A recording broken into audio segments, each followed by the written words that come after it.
Life can change in an instant. For many wheelchair users, the struggle to push forward is a daily challenge. After years of development and countless prototypes, we created Rib Grips, the revolutionary wheelchair hand rim covers with built-in ribs for ultimate grip and comfort. No more slick surfaces, no more heat burns, just pure, reliable grip.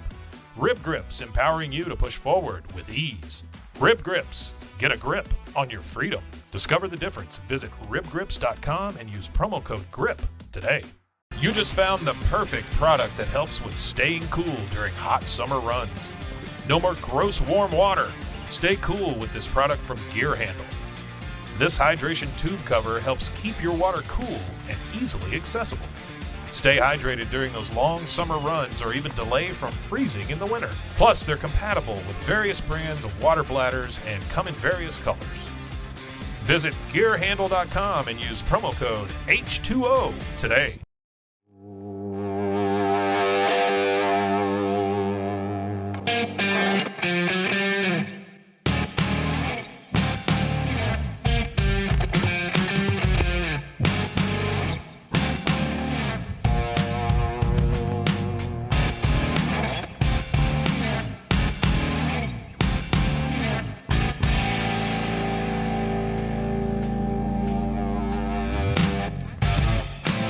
Hello, Portland Trailblazers fans, and welcome to the relaunch of the Blazers Edge podcast, now renamed Trail Daddy. I'm going to talk about that in just a second, but for now, let me introduce myself. For those who don't know, I am Dave Deckard, managing editor of Blazers Edge, and it is a pleasure to be with you. As we said, this is the relaunch of the podcast world for BlazersEdge.com. It will not just involve this podcast, but there will be several others with other Blazers Edge staffers and assorted other people joining us. There will probably be 3 or 4 podcasts a week before it's all done. We are relaunching in a big way. Now, why relaunch at all? Well, as you know, if you've been a longtime reader or listener, we've done weekly podcasts basically for years and years, up until about 5 or 6 months ago. But our parent network, SB Nation, made a shift in priority and kind of deprioritized podcasts, and for a couple reasons, it didn't make sense to continue right then with what we were doing. But we have come back in a big way, under our own banner, doing things in a slightly different way. And it not only will make sense to podcast, but it will be a great joy. And so we are glad to be here with you. Now, Trail Daddy, why that? Well, part of it is we can't actually use the Blazers Edge name in this explicitly for a few reasons. And we were coming up with stuff, and I kind of joked to our podcast director, it should be the Trail Daddy. And he says, I love it. Dave Deckard is the Trail Daddy, combination of Trailblazers and yes, your daddy. Why? Well, it's not just a nod to my advancing age, not yet a grandfather, but not yet the young, spry person I was when I first started this. I've actually been doing this since 2006 now, which is 18 years. 18 years of writing. The first few years I wrote every single day, and not short news-based articles, but hundreds and thousands of words a day. As our site and staff grew, I pulled back a little bit into different kinds of articles, into these podcasts, into a little less frequent long-form posting. But I think it is safe to say now, after almost 2 decades, that while many people in the media world around here predate me. I mean, Dwight James has been around since the 70s, for gosh sakes, but he doesn't write daily or often anymore. Kerry Eggers is now retired, and there are a few others who have predated me, started before I did. But I think it is almost pretty safe to say that no human being on the planet has written more words or analysis about this team than yours truly. And over the years, maybe I've become your daddy, both in terms of imparting knowledge and maybe course correcting or speaking uncomfortable truths sometimes. And so, despite the slightly racy connotation, it just seemed to fit, and here we are. So I will happily fulfill that role in this podcast, and I hope you will enjoy it. Now, the other thing you might wonder is, what about a co-host? Because all the years that I've done this, part of the purpose of the medium has been to help boost or launch other people. Phil, Danny, Dia, Marlo have all been with me at times. In fact, I've never done a solo show, and they've all been great, and I thank all of them. Every voice that we've had on here has been different and has been amazing. And, they've all gone on to do wonderful things. But at the same time, it felt like it was a little bit easier schedule-wise, and maybe it was time, just in this era where the Blazers are rebooting, that we should reboot the podcast concept as well. And instead of making it a longer podcast where we go back and forth, as entertaining as that is, for a while at least, it's just you and me. And we'll get down to analysis and some perceptions that come straight from myself. And that'll make things more compact and also easier to put out every week. So, here we are, episode 1, Trail Daddy. And I'm going to dedicate this episode to the big picture of the Trailblazers season so far. As we are talking, they are just coming out of the All-Star break of 2024. Their record is near unmentionable at 15-39. And a lot of stuff has been swirling around the team. A lot of complaints, a lot of angst, a lot of whatever. And also, in rebuttal to that, much as it was when I started in 2006, which the Blazers had just come out of the Jail Blazers era. Sorry, Sheed, I'm going to use that term because we all know it. But they had come out of a spate of terrible losing, the lowest point in the franchise, and were having to reboot much as they have this year. And back then, one of the reasons that I started at Blazers Edge and really developed its tone and voice was that in response to this wave of negativity came a wave of toxic positivity, where we were kind of inventing things to be happy about and then screaming when people didn't agree with us, almost whistling past the graveyard, high-fiving the wolf with our little Red Riding Hood basket as we walked by, ignoring the fact that the basket contained, 20 wins in an 82-game season, so Grandma wasn't going to be pleased either way. But that wave of having to push back and defend the team, which gets in the way of actual clarity, truth, and analysis just as much as the rampant negativity does. And so somewhere, not in the middle, that's the misconception too. The truth isn't in the middle. It's often on one side or another. But it's not just about the truth. It's about how it's spoken and how it's used.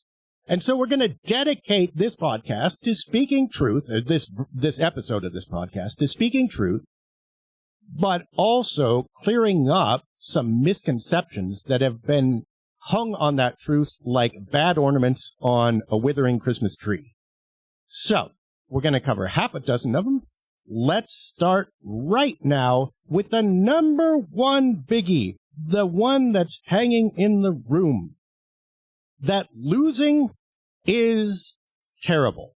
Now, losing is not fun. I don't think anybody's going to argue that 15-39 is anything to be proud of. It's really hard to generate anything positive out of that. However, come on, folks. If you read our season previews at all after Damian Lillard was traded, if you read the analysis and the questions facing this team and what they'd have to go through just to get this roster functional, let alone playing cohesively, you had to know this was not going to be a good season for wins and losses.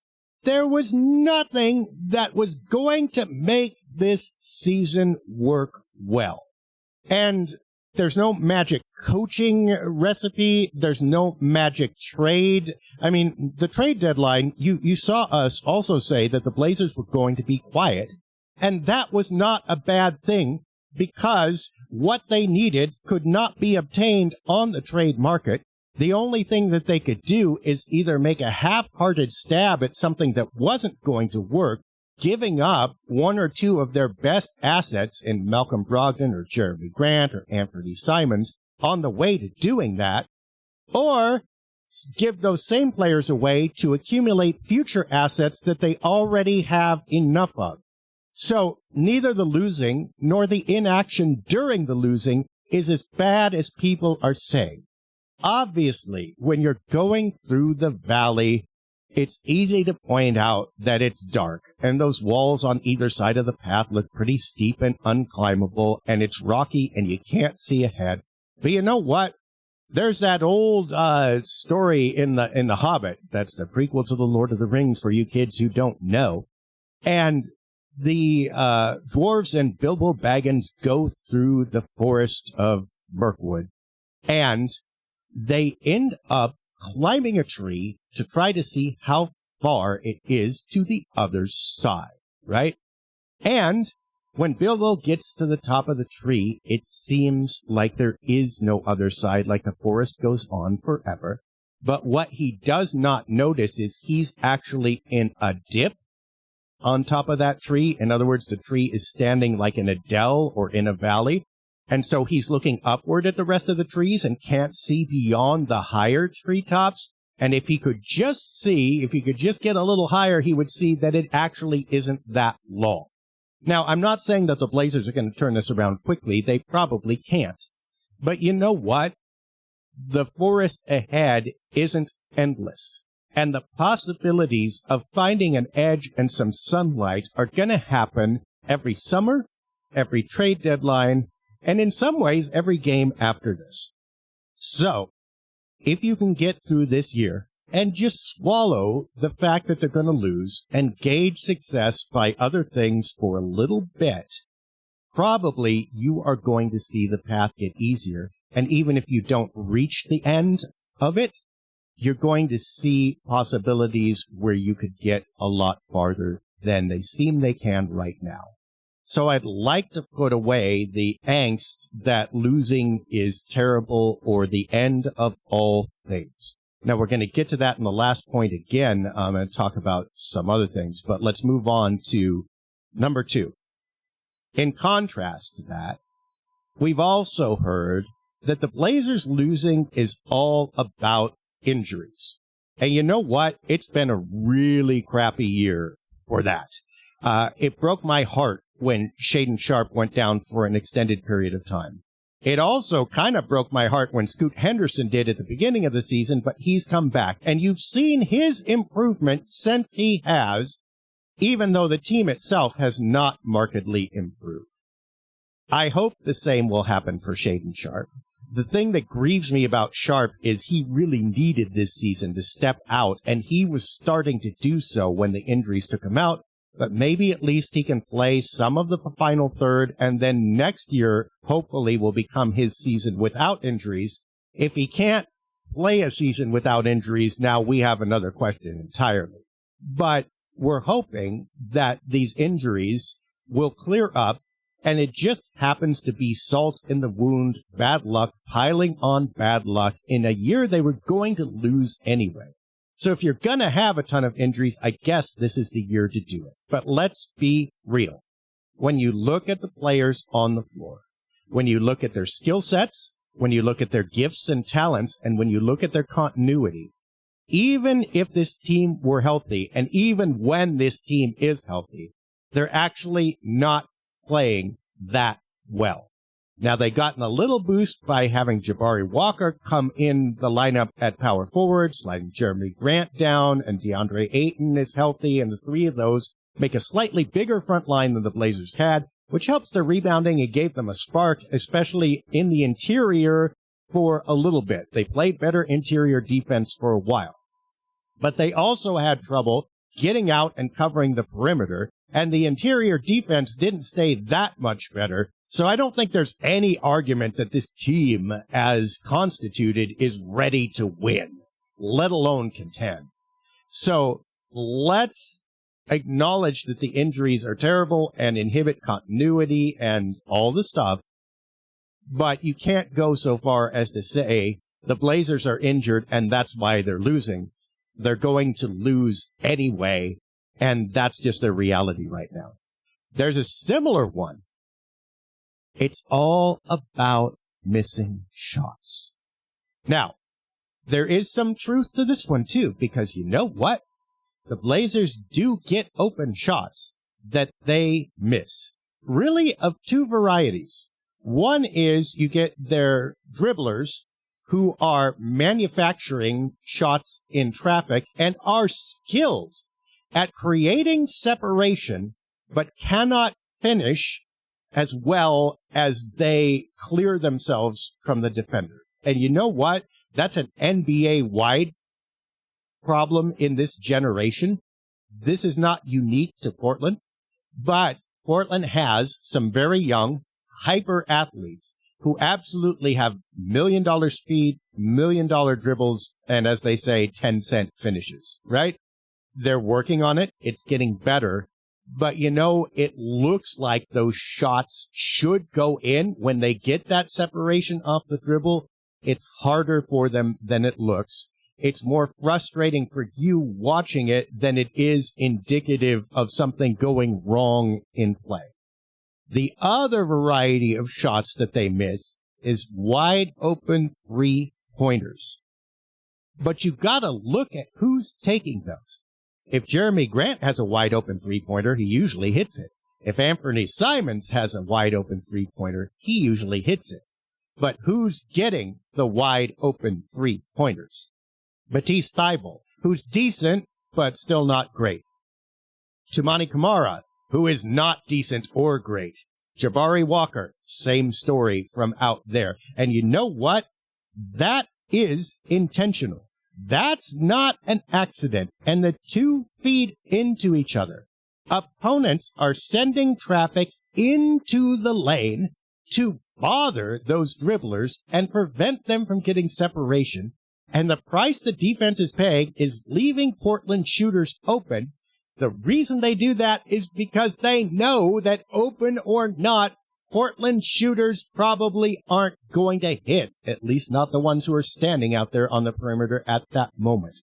So it's kind of accurate, but also misleading to say it's all about missing shots because they're not going to make those shots. And there's a reason that those shots are either open on the perimeter or extra covered on the inside.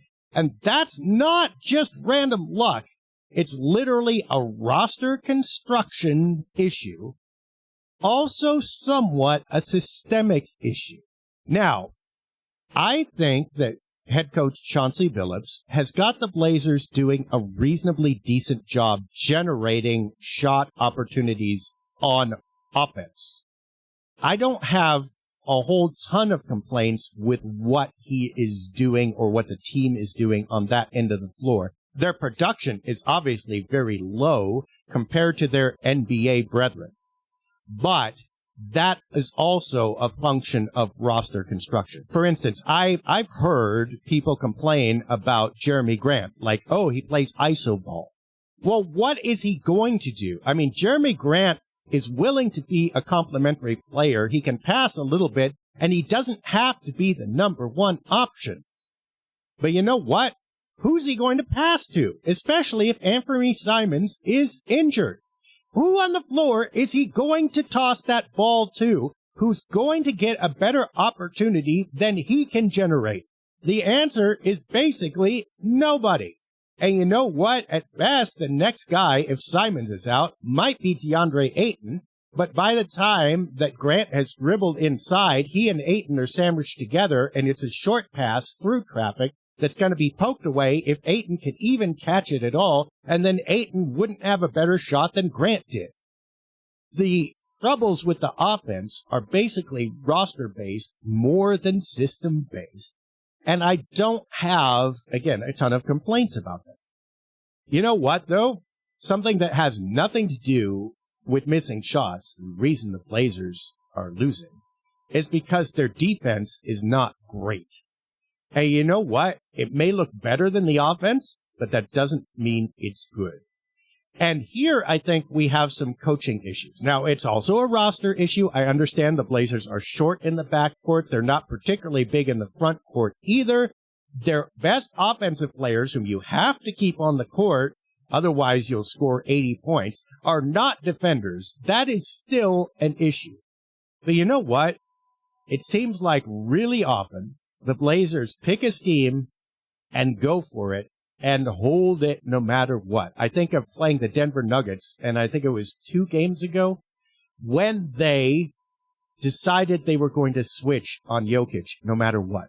And he killed them. He had, 40 points and a triple-double, something like that. And all night long, they never altered the scheme. Now, let's be charitable. No matter what scheme they used, he was going to have trouble. But it was laughable at some point. And the Blazers don't do a good job of adjusting, in my view. If they switch, they always switch. And opponents read it after 2 plays, and they're exploiting it. If they don't switch, they never switch. And all of a sudden, you have the same problem going the other way. And that has nothing to do with missing shots. And you know what? A big problem with Portland's offense is that the kind of shots that you can't miss, like fast break layups and breakaway fouls in transition, the Blazers simply don't get because their defense can't hold the opponent below 50% on many nights. And when the opponent is scoring that well, you just cannot run consistently. And by the way, even if you could, all that happens is you're still playing catch up with those points. You're never getting ahead with them.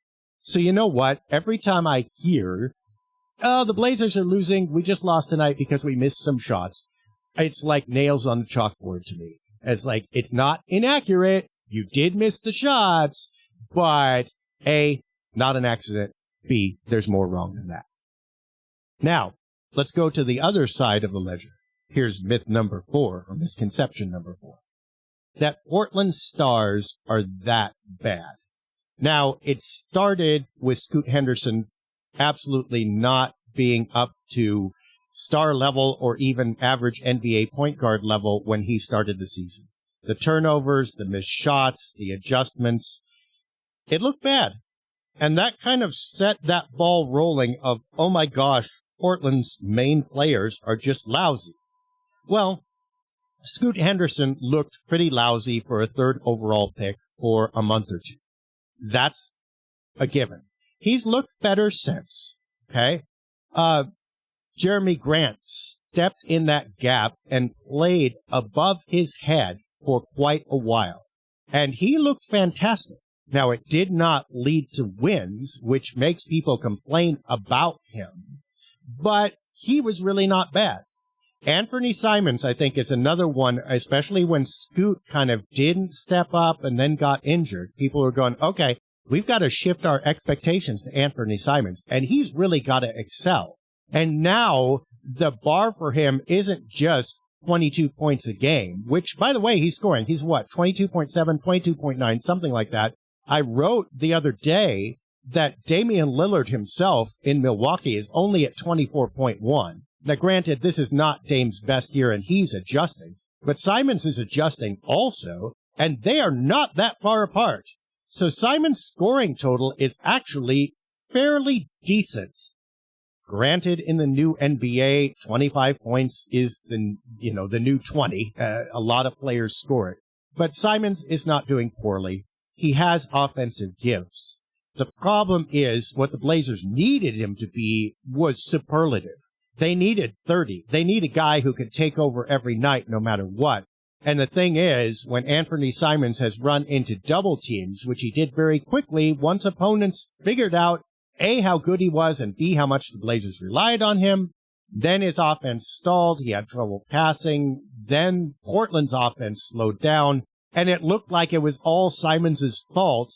It's not necessarily his fault. He's just not the premium superstar yet that they would need. He's just like a borderline almost star who on the right night or in the right situation could look really, really good, but cannot yet ignore the circumstances and environment around him or create those situations for himself. And that kind of summarizes where the Blazers are. It's not like their good players are that bad. They're really not. Jeremy Grant's a good player. Simon's a good player. Scoot Henderson is becoming a good player. Okay. They're going to be okay. But here's the reality. None of them is that transcendent superstar. None of them is the clear number one option. And the Blazers don't have that. And if you are looking for draft picks to pay off in the future, here's the reality. The Blazers are going to need to find that guy, or at least find a guy who's closer than the players they have now are. That's not to discount that Simons couldn't grow or Henderson couldn't grow. Look, it's possible. But really, the safest bet or the safest hope is to hope that the Blazers strike gold with either one of their own lottery picks over the next 2 or 3 years when they're not going to make the playoffs, or they get that pick from Milwaukee, 2008, 2009, pick swaps or picks or whatever they got, that Milwaukee falls out of the playoffs by then and Portland can make hay at the end by building a really solid team of number 2 options and borderline number 1s like they have now, and then add that last missing piece either through that draft or, by the way, trading that future draft pick and maybe one of their current players for a guy that they feel can do that. Either way, the problem is not that the players aren't good, they're just not good enough right now. There is absolutely no cause to lambaste or degrade the main players on the roster. But there's also no reason to hope that they are going to be sufficient. And that kind of explains where the Blazers are right now. By the way, side note, go back to the trade deadline. And again, what we said about trading away players for future assets. Some people were complaining, well, of course, you get as many future assets as you can because that's what you need. Well, not necessarily. The Blazers already have enough draft picks to probably fill out the 3rd, 4th, 5th, all the way down to the 8th position on their roster with just decently proficient drafted players. That's not what they need more of necessarily, or to say it a different way, they're going to get those with the assets they already have. What they need is that number 1 guy. So the question at the trade deadline isn't, can they get future assets? Of course they could have. Can you get a future asset that you think has a reasonable chance or a good chance of giving you that number 1 option that you're missing? Anybody going to trade an unprotected potential lottery pick for Malcolm Brogdon? No, they're not. Are they going to trade that for Jeremy Grant? Probably not, because the team that's going to want Jeremy Grant is a team that's close to contention and is going to remain that way for a while because Grant came on board. Even if they give you an unprotected pick, you would expect it would be a mid-round pick, not a high lottery pick. So the inaction at the trade deadline has everything to do with this reality that what they really need is premium players or a premium player, not just a pretty good player or more good young role players. And this brings us to our 5th misconception out of 6. That the young players are going to save the Blazers. Now, the Blazers do have some nice stories in this otherwise gloomy year. And those are important, and I understand fully why the staff and the broadcast crew and the analysts all are bringing them out. Because what else are you going to say? Boy, this stinks again. And obviously, you look at Toumani Camara, and you go, wow, this guy was a low pick who was, in essence, considered a throw-in. And the Blazers front office looks really good right now for getting a guy that they've started even in this shaky year. And they have a reasonable expectation will grow into a really good defensive player with a potential of becoming a long-term starter if he can develop a three-point shot. That's a great story. Rob Reif is a great story. Matisse Thybulle with those steals and playing the passing range is a great story. And you need those stories so you don't despair in this valley. However, there's a difference between those being good stories and those being great players. And, you know, here's the deal. Those statistical things that people do, you've heard this, right? Only 5 players in history have performed this feat. Hakeem Olajuwon, Michael Jordan, Bob Cousy, Oscar Robertson, and Shecky Gruberman. And Shecky's on your team, right? Okay, one of these things is not like the other. And it's patently obvious when this is happening. These stories about the Blazers' young players is kind of the same thing. Look, it's nice. But if you think Toumani Camara and Matisse Thybulle and Jabari Walker are going to be the answer to put Portland in contention, you're probably mistaken. Now, could they be the basis for a nice mid-rotation crew that you trust in, or a low-rotation crew even? Could you bring Camara off the bench as a 10th man all day long, even on a contender? We can forecast that right now. He might be higher than that. He could be a starter. But if you say the Blazers are going to be okay because they have Toumani Camara, that is probably not right. Okay? The same thing with Jabari Walker. Coaching staff loves him. It's a joy to watch him play. He's not the answer. And you know what? You're going to see the Blazers have to make some decisions going down the road, especially with these new draft picks coming in. They may not even be able to keep all of these players, because what if another power forward comes in and you have to make the same decision about Jabari Walker and this new guy that you drafted that you did last year about Jabari Walker and Trendon Watford, which, by the way, the Blazers also love and to whom the Blazers also gave an extended contract. Not all of them can stay. Not all of them can play. So the Blazers have some glittery hope, some little pieces, little gems in the midst of this journey to tuck in the belt pouch. They don't have a rotation or a roster yet, even with these young guys.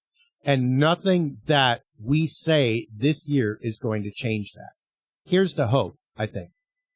You hope that two of them are going to stick and become really, really productive over the years. And if the Blazers get two, I think that they're doing okay. If they get more than that out of their young players, Chris Murray and Raul Rupert and whoever, they're doing great. If they get 3 or they get 4, throw up your hands. If they get 5, you should throw a party right now. Because you know what? That would actually be super cool. Then they just use their draft picks to build above that layer, and they're good to go. But there's no guarantee that any of them are going to stick right now. And so we need to reset a little bit, applaud, and absolutely uphold the good parts of this season without saying then, well, okay, we're penciling this in for the future, because that future not only isn't written yet, it just doesn't exist. Let's get to the 6th one. And this one's a little more personal and, I don't know, maybe more emotional. And we're going to circle back to the first one where we said the misconception is that losing is that bad. You know what? It's not that bad to be in the orbit of this team or to cover this team right now.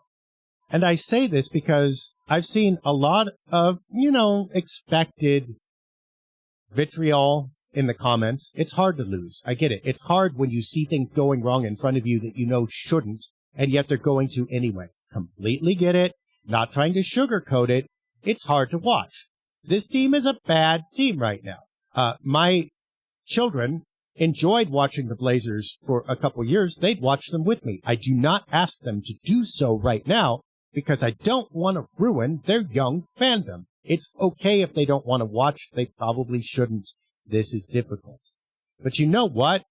It isn't torture. There are still bright spots. There is still Scoot Henderson making fantastic drives or developing. You still do get to see Matisse Thybulle or Simons or Grant have wonderful games or DeAndre Ayton show up. There are reasons to like this team. There are also reasons to hope for this team. If I itch when fans go overboard, I'm really itching and I don't understand it, what I'm hearing from local media. Because you know what? I get it. you get jaded. Again, 18 years doing this now. I've seen a couple things. However, it is still a joy and a privilege to be able to cover professional basketball and professional basketball players. These are still, if not the best, then certainly among the very best players in the world. These are still the most solid organizations, the most valuable organizations, the most weighty organizations anywhere on the planet. You still have probably the best collection of basketball minds assembled anywhere in the world right here among these 30 teams. And there is no call to turn on this franchise or to turn on its staff members or its players because they are making a generational shift. That is not the same as me saying that they are doing well. Again, my famous line about Coach Billups is, there's no reason to fire him. No reason to be overly angry at him. It is not his fault. There's also no reason to retain him. Would I personally, and I apologize to Coach Billups and his agent and to others who might hear this is not my call. This is just a hack opinion of a dude talking into the microphone. I will say that, and I respect what you do. I could not do what you do. I do not mean to imply otherwise. If you're just asking me as an observer, which people do, would I re-up Coach Chauncey Billups at the end of his contract? I would not at this point. Okay? There's no reason to fire him and to hate.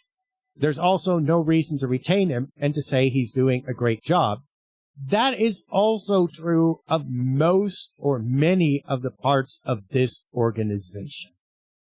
They're undergoing a seismic shift that in some ways was inevitable and also is really hard to negotiate and is going to result in losses and disappointments and frustration.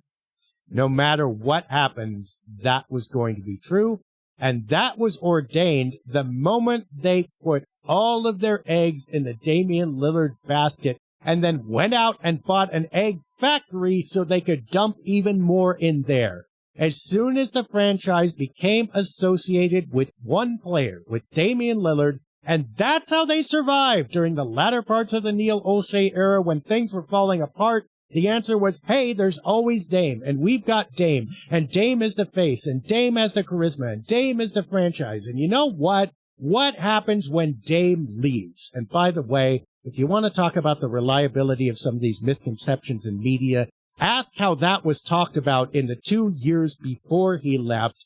Who was saying that, you know what? You have to be careful and you can't pin this guy to his decisions because the world may look different in the next year or two. He has the right to ask for a trade. He has the right to not stay with the franchise, and he has the power to do so. And you need to have your eyes open that this is happening and maybe make some contingency plans. And guess what the entire environment said? You want something spicy in the podcast? Here you go. Everybody said, you don't know what the hell you are talking about. This is heresy. This is blah, blah. In Dame we trust. In Neil we trust. In blah, blah we trust. Bull crap. And it's not because we were so right and everybody else was wrong. It's because this is the reality of the league, folks. And the moment you invested that much in Damian Lillard, you also agreed to lose that much and transition this hard when he left. That is not the fault of the current regime. I'm not passing judgment on the last regime for it necessarily either. Maybe they didn't have a choice, and hey, if you were gonna invest like that, Damian Lillard was a pretty darn good player to invest in. However, it's absolutely disingenuous now to write poison pen screeds about this franchise and the way things are going when this was always going to happen and no power on earth could stop it once that commitment was made.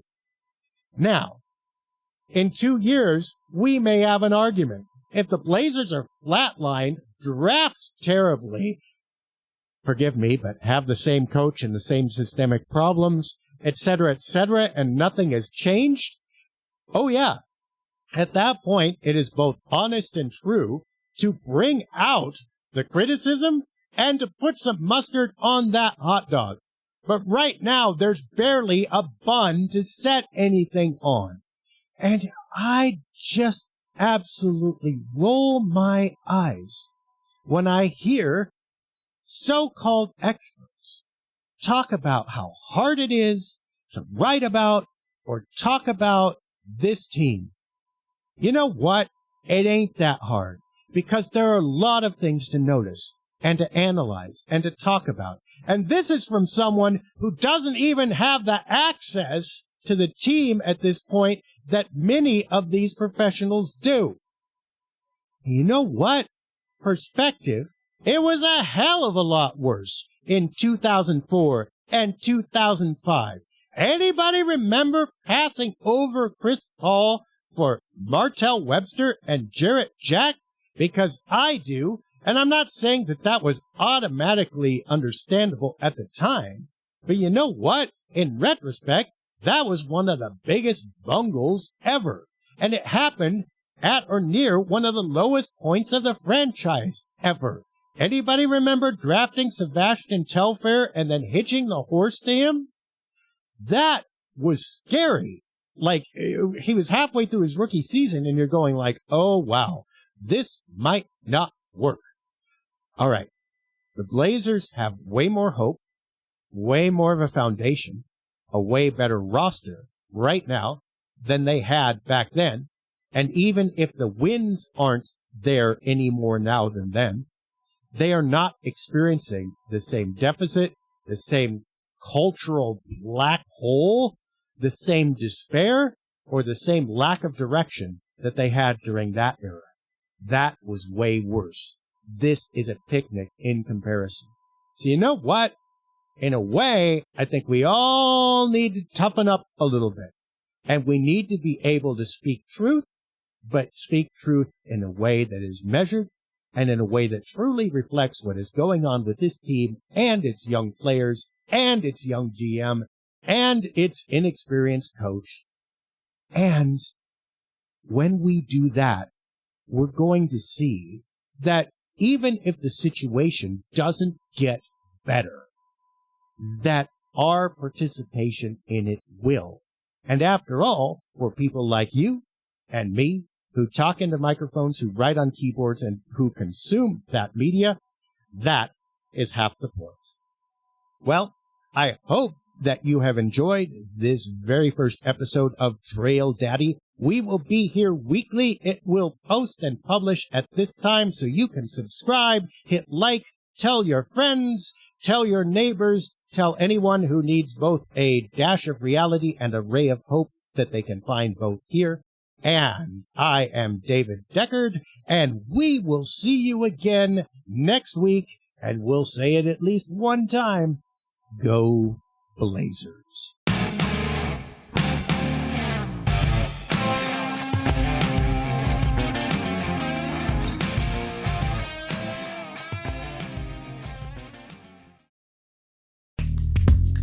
Are you a podcaster? Let's talk podcast hosting. Are you tired of your current podcast host? Need real support in a community that gets it? At Rogue Media Network, we offer top-tier podcast hosting services to help you thrive. From hosting and distribution to dedicated support, we've got you covered. Starting as low as $25 a month. Join our community of passionate podcasters today. Contact us at hello@roguemedianetwork.com.